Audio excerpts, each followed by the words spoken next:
Good morning. Good morning சொல்றேன். சரியா? Okay. இப்ப அயன் பெருக்கம், கரைதுரன் பெருக்கம் அப்படின்னு சொல்லி ரெண்டு விஷயம் நான் கதைச்சிருந்தேன். இதுல ஒரு சின்ன ஒரு கிளாரிபிகேஷன் என்னன்னா, ஏற்கனவே தெரிஞ்ச ஒரு விஷயத்தை நாங்கள் மீட்டு கொண்டு இந்த தெரியாத விஷயத்த பார்த்தா கொஞ்சம் பிரயோசனமா இருக்கும். ஆகவே நான் சும்மா ஒரு தாக்கத்தை கருதுறேன் சமநிலை சம்பந்தமாக. இதுல தெரியுதா, 2A வாயு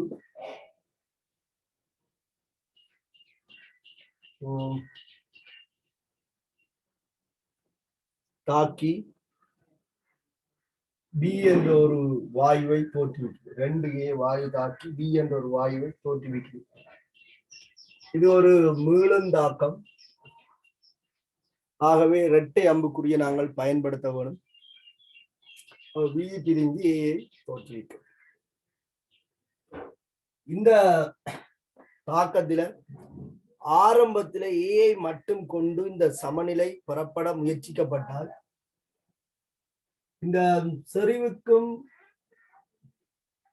நேரத்துக்குமான வரைவு, செறிவுக்கும் நேரத்துக்குமான வரைவு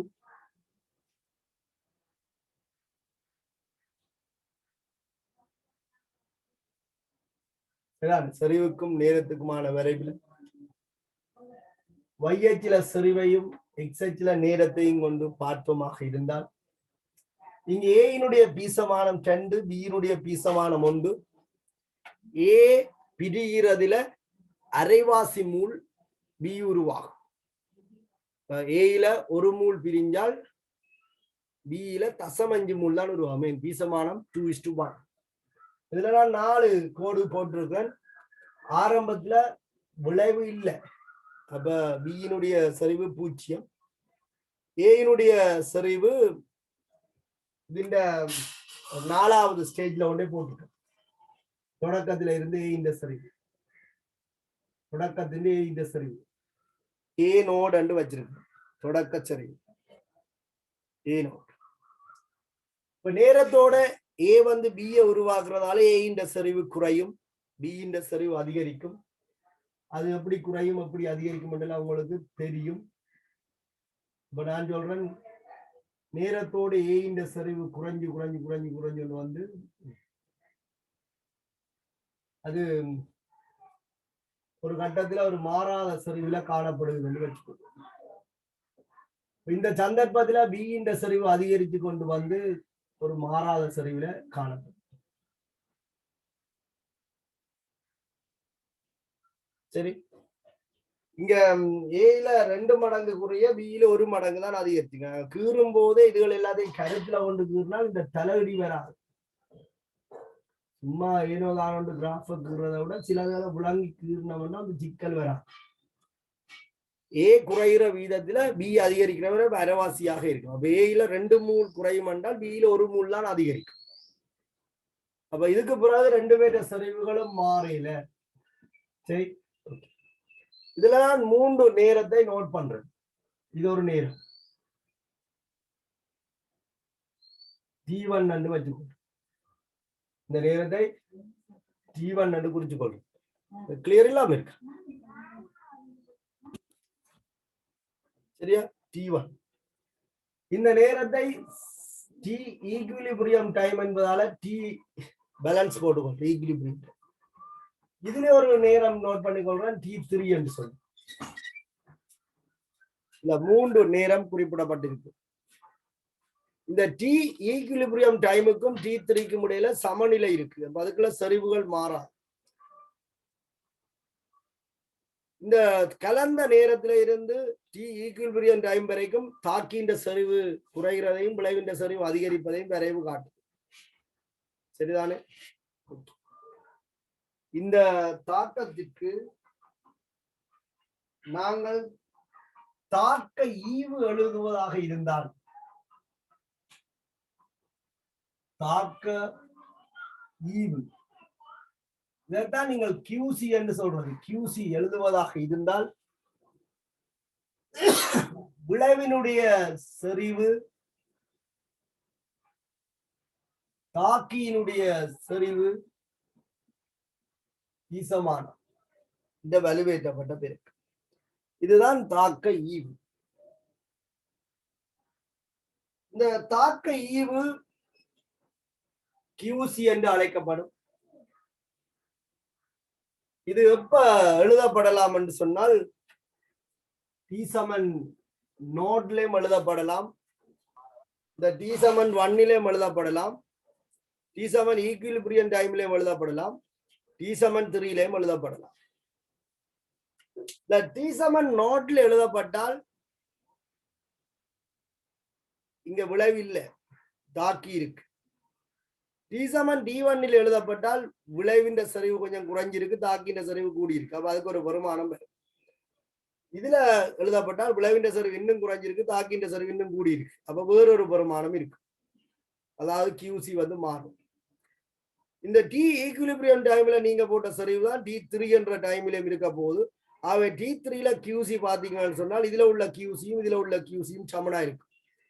இந்த ரெண்டுக்கும் இடைப்பட்ட நேரத்தில் எங்கேயாவது ஒரு இடத்துல சரிவு எடுத்து போட்டீங்கன்னு சொன்னாலும் சமனாக இருக்கு. அதாவது தாக்கம் சமநிலை அடைஞ்சிட்டுது. அந்த சந்தர்ப்பத்துல QC இனி மாறாது. அந்த QCயை தான் நாங்கள் சமநிலை மாறிலி KC என்று சொல்றோம். QC என்பது சமநிலையில கருதப்படுகின்ற சமநிலை மாறிலி தான். சரியா? ஆகவே இது சமநிலை அடைஞ்சால் சமநிலை, அதாவது இந்த நேரம் T ஈக்குலிபிரியத்துக்கு அங்காக நாங்கள் KC என்றே எழுதி கொள்ளலாம். KC = B யின் சரிவு A யின் சரிவின் வர்க்கம். சரியா? சமநிலை அடைஞ்சால் இப்படி இதை எழுதி கொள்ளலாம். சரியா? என்னண்டா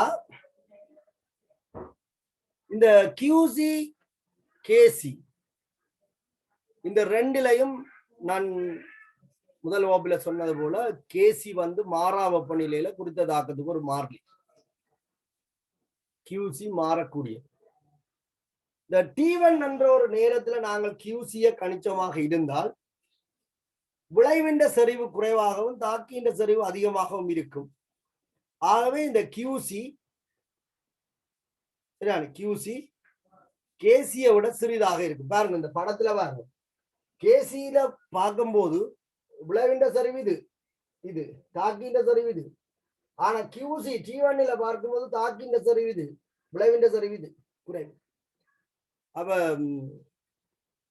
T1 என்ற வெப்பநிலையில நீங்கள் QC-யை கணிச்சால் இந்த QC சமநிலையில பார்த்த இந்த KC-யை விட சிறிய பெருமானமாக அமையும்.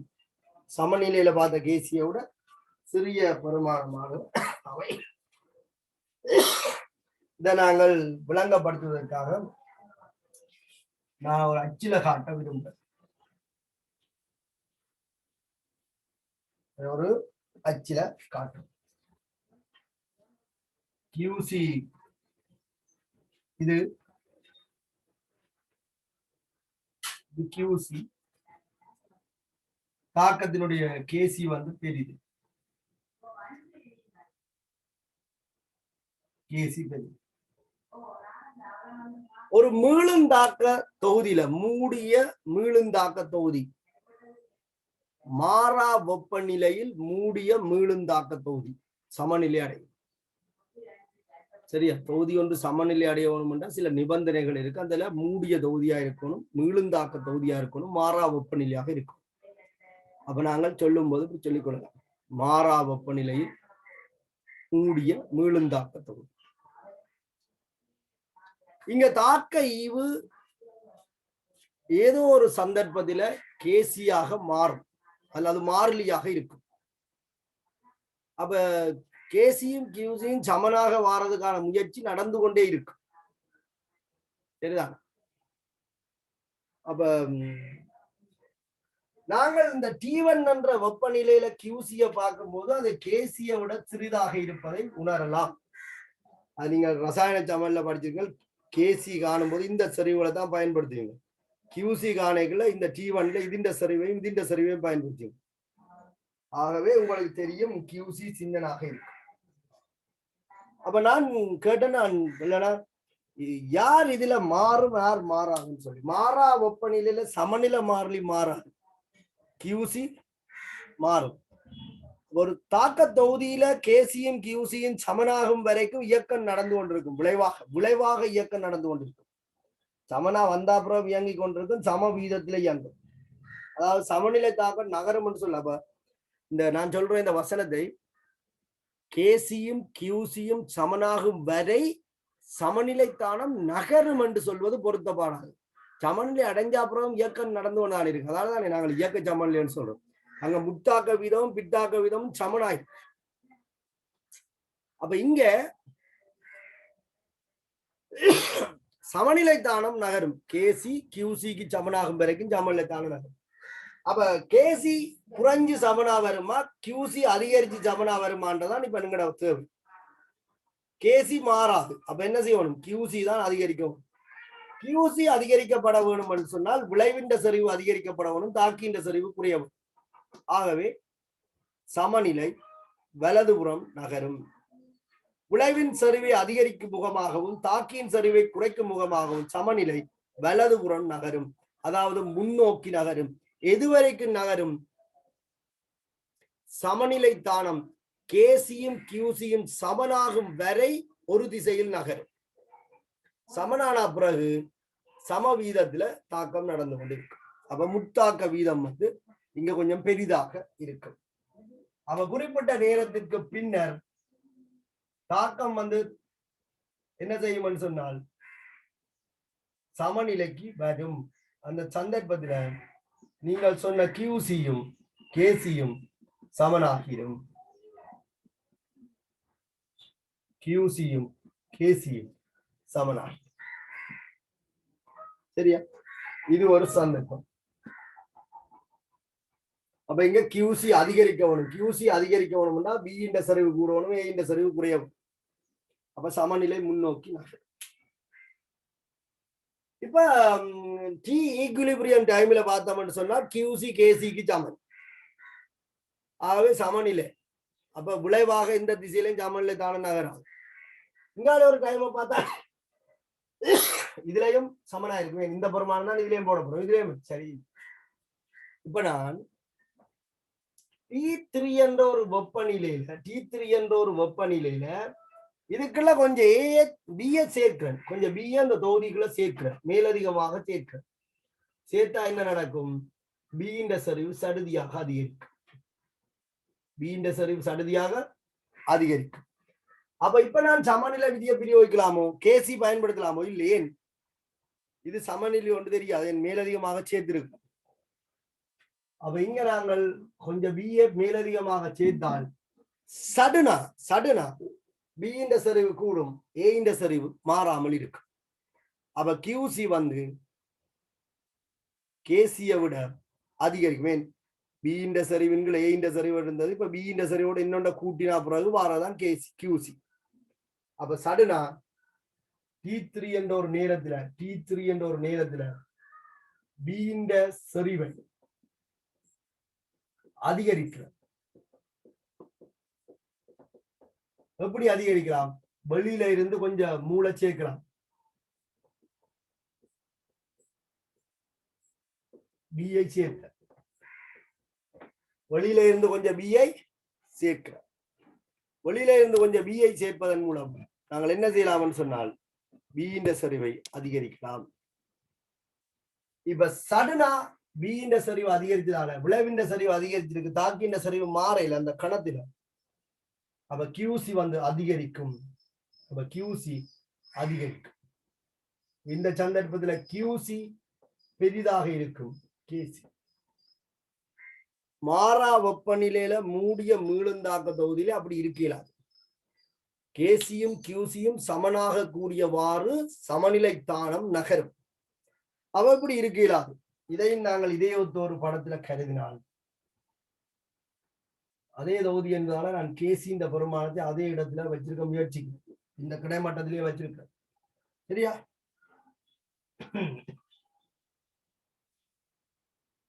கேசி ஏன் அது மாறாது? என்ன மாறா வெப்பநிலையில கேசி இப்ப கியூசி என்ன செய்யுது? அதிகரிச்சிட்டு QC அதிகரிச்சிட்டு கேசியை விட QC பெருசு. அப்ப யார் மாறும்? கேசி மாறாது, QC தான் மாறும். QC அப்ப என்ன செய்யணும்? குறைய வேணும். QC குறைய வேணும் என்று சொன்னால் B இன் சரிவு குறைய வேணும், A இன் சரிவு கூட வேணும். அப்ப B இன் சரிவு குறைய வேணும், A இன் சரிவு கூட வேணும் என்றால் சமநிலை பின்னோக்கி நகரும். அதாவது சமநிலை தானம் இடதுபுறம் நகரும். எதுவரைக்கும் நகரும்? இந்த QCயும் கேசியும் சமனாகும் வரை சமநிலை தானம் நகரும். அப்ப அதுக்கு பிறகு சமநிலை நகராது. சமநிலை நகர்றதுன்றது இந்த மீனிங் என்னன்னு சொன்னால் சார்பு கதி. ஒரு ஆளை விட இன்னொரு ஆளுக்கு கொஞ்சம் வேகம் கூடவா இருந்தால் ஒரு திசையில என்ன செய்யும்? நகர்ந்து கொண்டிருக்கும். இயக்கம் இருந்து கொண்டுதான் இருக்கும். இயக்க சமநிலை தான் இதெல்லாம். முத்தாக்க விதம் நடக்கும், பித்தாக்க விதம். அது வந்து மாறா விதத்தில் நடந்து கொண்டிருக்கால தாக்கின்ற விளைவின்ற செறிவுகள் மாறாது. சரியா? இதுதான் அந்த நீங்கள் ரசாயன சமநிலையில கிடைச்ச விஷயம். அப்ப இதுல நீங்க இந்த கேசிஎம் QCM வந்து ஒப்புடுறீங்க. அப்படி கேசிஎம் QCM ஒப்பிடும் போது 3 சந்தர்ப்பங்களை பற்றி நீங்கள் கதைப்பீங்க. ஒன்று, கேசியை விட QC சின்னனாக இருந்தால் சமநிலை அடியல, அதாவது விளைவை நோக்கிய திசையில சமநிலை நகர். QC அதிகரிக்கிறானே, அப்ப சமநிலை வலதுபுறம் நகரும் என்று படிப்பீங்க. வலதுபுறம் நகர்.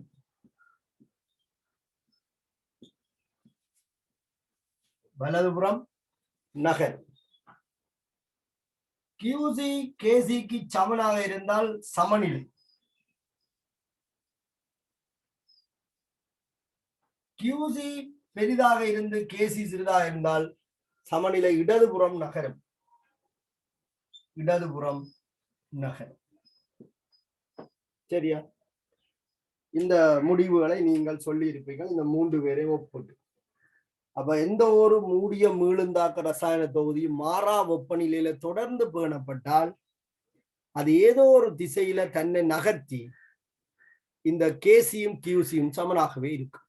சரியா? மாறா QCயைத்தான் நாங்கள் கேசி என்று சொல்றோம். அவ்வளவுதான்.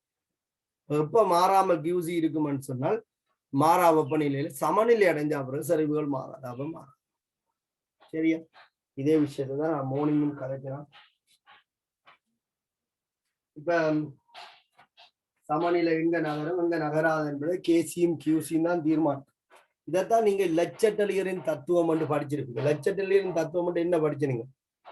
இதுக்குள்ள பியின் சரிவை குறைக்கும் முகமாக சமநிலை. ஏன் பியின் சரிவை குறைக்கணும்? கேசி மாறாது. இப்ப கேசிய மாறா போனோம்னா விளைவின்ற சரிவு குறையணும், தாக்கின்ற சரிவு என்ன செய்யணும்? அதிகரிக்கும். சமநிலை பின்னோக்கி நகரணும். மறுதலையாக இதுல இருக்கிற பியை கொஞ்சம் அகற்றி இருந்தால் என்ன நடந்திருக்கும்? பி குறைஞ்சிடும் சடங்கு. அப்ப ஏ மாறாது, பி குறைஞ்சிடும். அப்ப QC வந்து குறைஞ்சிடும். அப்ப QC KCக்கு சமனாகணும்னா என்ன செய்யணும்? விளைவின்ற சரிவு கூட தாக்கின்ற சரிவு அதிகரிக்கும். விளைவின்ற சரிவு கூட தாக்கின்ற சரிவு குறையும்.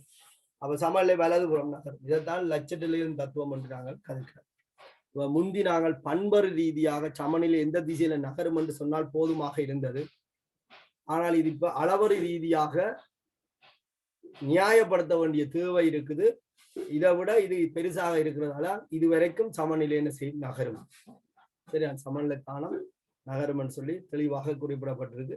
2016 பாஸ் பேப்பர்ல ரசாயன சமநிலையில இப்படி ஒரு ப்ரூவ் பண்ண சொல்லி கேட்டிருக்கு. அமுக்கம் வந்து இப்படி அதிகரிக்கப்பட சமநிலை தானம் எந்த திசையில நகரும் என்பதை காட்டு. சரி, அப்ப இந்த கேசிக்கும் QCக்கும் என்ன வேறுபாடு, ஒப்பீடு என்ன அப்படின்னு சொல்லி நீங்க பாத்தீங்கன்னு சொன்னா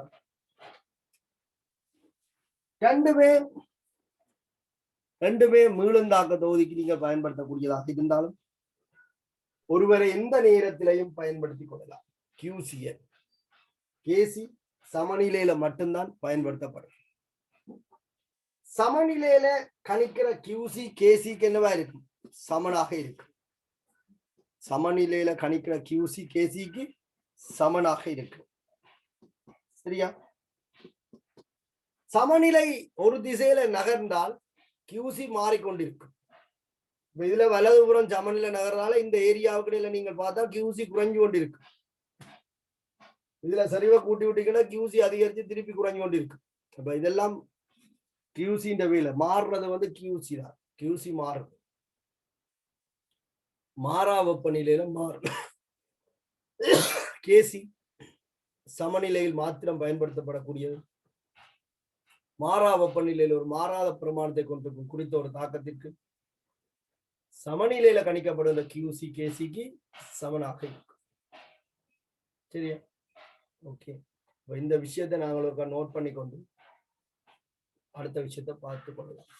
சரி, ஓகே. இந்த தாக்கத்தை ஒருக்கா போட்டுக்கொள்ளுங்க. 2A case B. இந்த தாக்கத்துக்கு தாக்க ஈவு எழுதுறீங்க, கேசி எழுதுறீங்க. சமநிலையில கேசி என்று எழுதி கொள்ளுங்க. சமநிலையில் கேசி.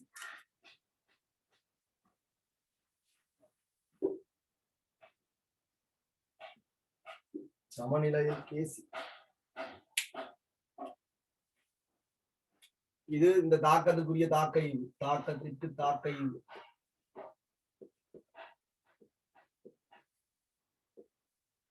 தாக்கத்திற்கு தாக்க ஈவு.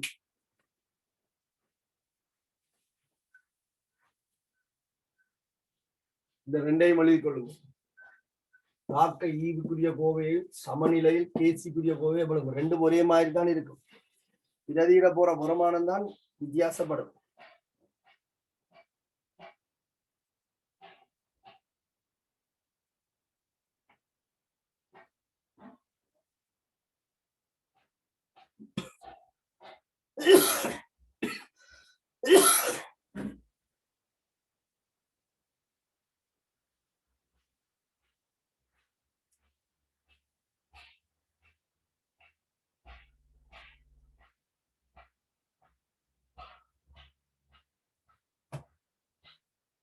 சரியா?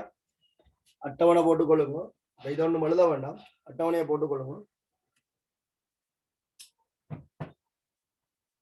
தாக்க ஈவு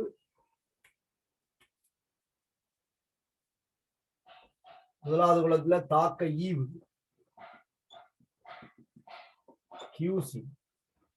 இங்க தாக்க வீதம் மாறும்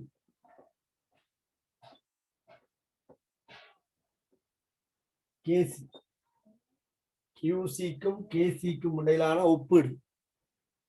அதை எழுதிட்டு நாங்கள் இந்த விஷயத்தை எழுதி கொள்ளலாம். QCக்கும் KCக்கும் இடையிலான ஒப்பீடு. முதலாவது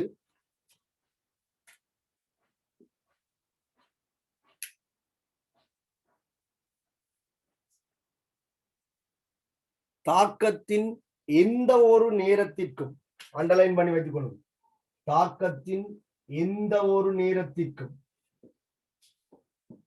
தாக்கத்தின் எந்த ஒரு நேரத்திற்கும்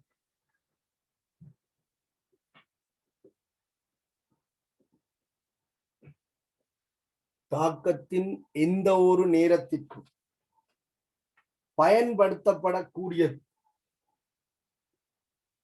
பயன்படுத்தப்படக்கூடியது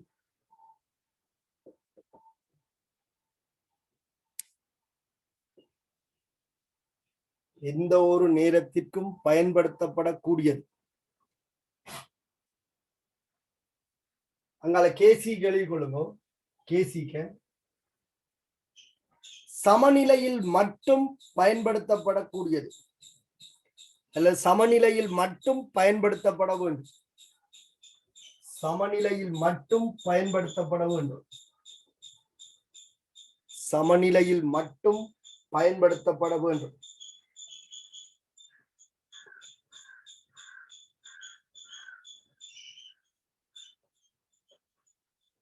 சமநிலையில் மட்டும் பயன்படுத்தப்பட வேண்டும்.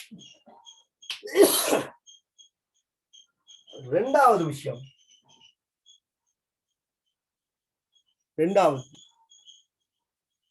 சமநிலை தானம் நகரும் போது, சமநிலை தானம் நகரும் போது, சமநிலை தானம் நகரும் போது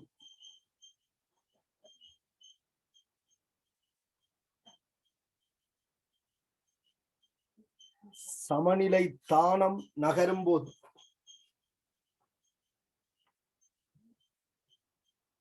மாறும். சமநிலை தானம் நகரும் போது மாறும். QC வந்து மாறக்கூடியது. சமநிலை தானம் நகரும் போது QC நகரும் போது மாறும்.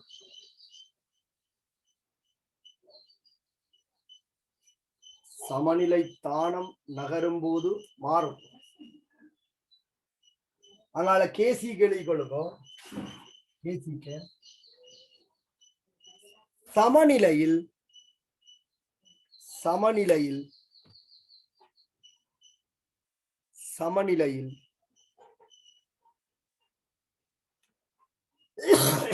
சமநிலையில் சமநிலையில் சமநிலையில் மாறா வெப்பநிலையில் ஓர் மாறிலி. சமநிலையில் மாறா வெப்பநிலையில் ஓர் மாறிலி.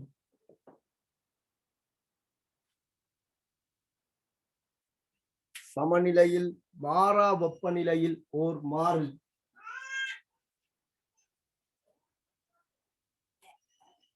சமநிலையில் மாறா வெப்பநிலையில் ஓர் மாறிலி.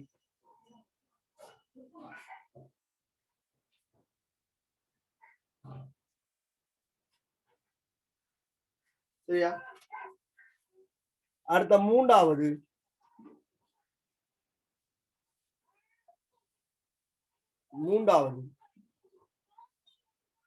சமநிலையில் சமநிலையில் சமநிலையில் சமநிலையில்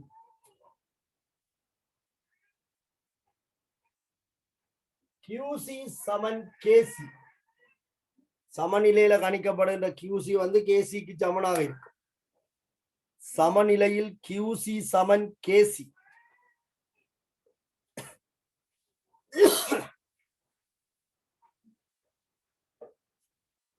சமநிலையில் QC சமன் KC.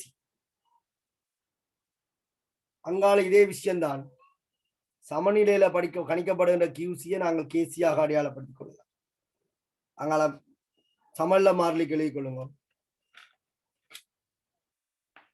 சமநிலையில் கணிக்கப்படும் தாக்க ஈவு. சமநிலையில் கணிக்கப்படும் தாக்க ஈவு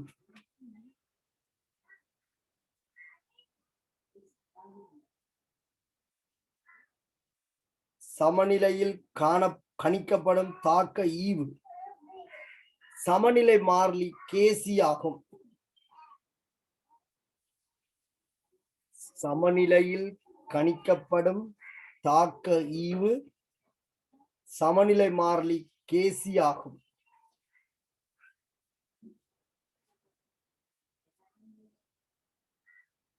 சரியா? இதுதான் ரெண்டுக்குமான ஒப்பீடு.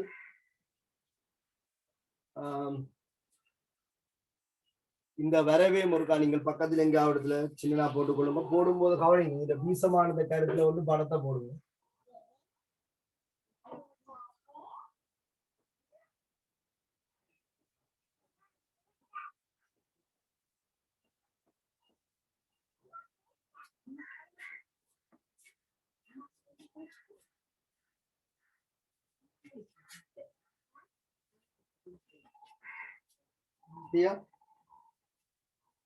இதுல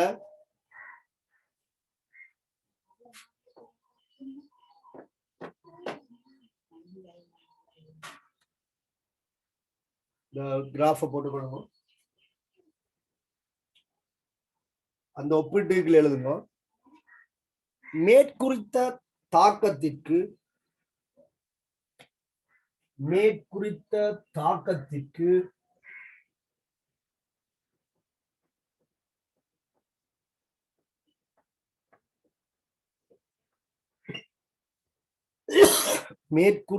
தாக்கத்திற்கு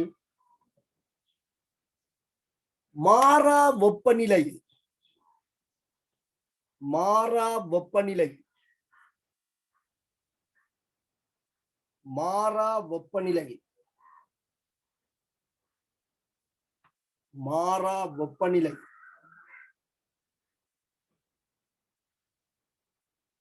திட்டமான சமநிலை மாறிலி. திட்டமான மாறாத திட்டமான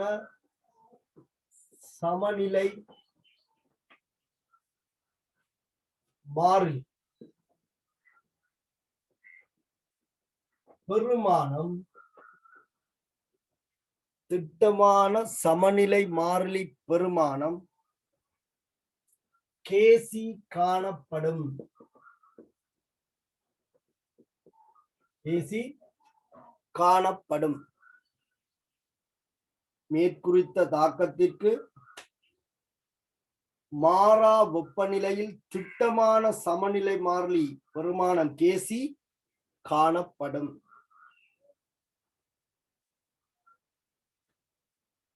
இந்த தாக்கத்தை ஒரு இந்த இடத்துல குறித்துக் கொள்ளுங்க. கேசி சமன் B சரிவு பௌதிக நில முக்கியம் A சரிவின் ஸ்கொயர் மாறா வெப்பநிலையில இது ஒரு மாறிலி திட்டமான பெருமானமாக இருக்கும்.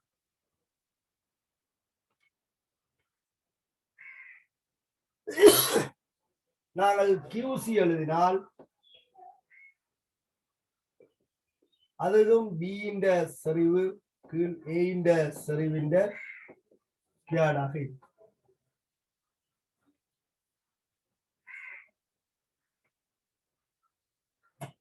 அந்த ரெண்டு தாக்கத்தையும் எழுதிக் கொள்ளும்.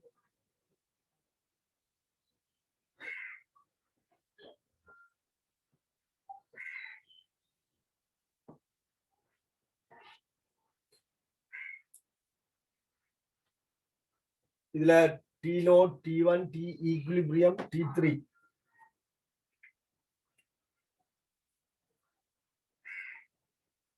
ஒவ்வொரு விஷயமா நோட் பண்ணிக்கொள்ளுங்க. முதலாவது பாயிண்ட், நேரம் T1 நேரம் T1 நேரம் T1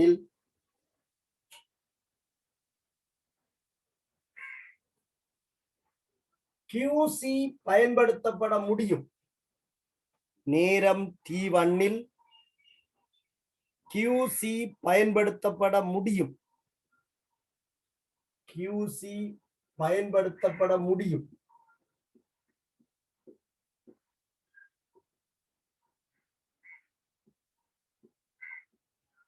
QC பயன்படுத்தப்பட முடியும். இச்சந்தர்ப்பத்தில்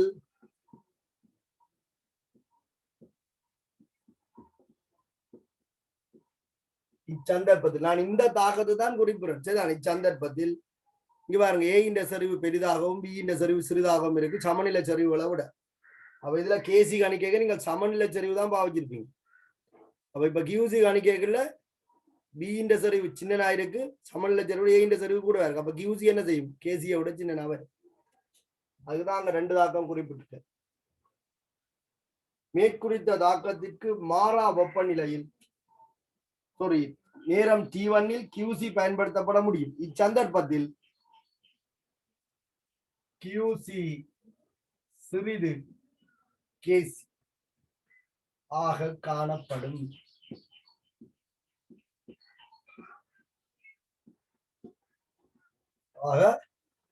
காணப்படும்.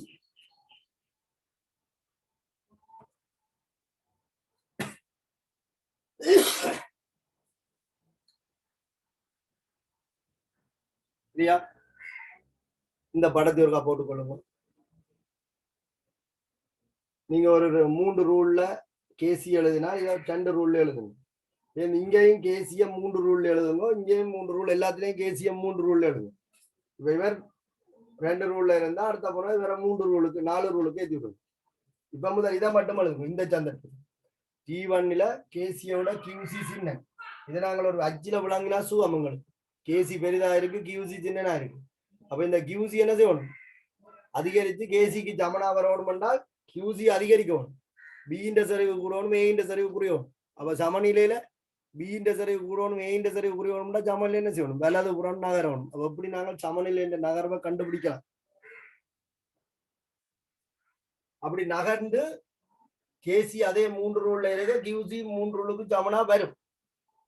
இந்த ரெண்டு படத்தையும் போட்டுக்கொள்வோம்.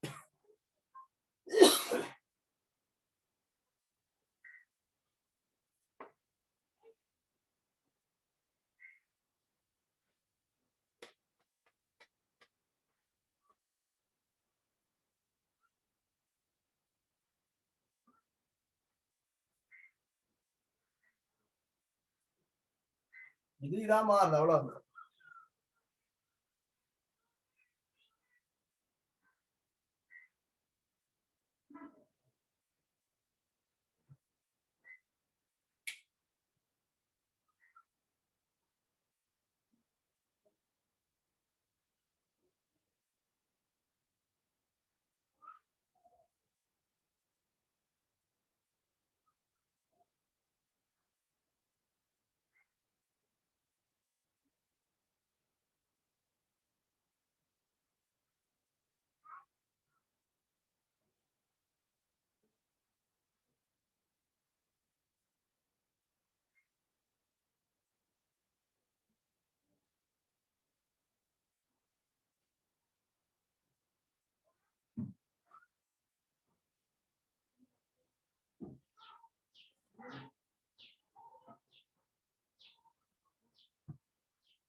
சரியா?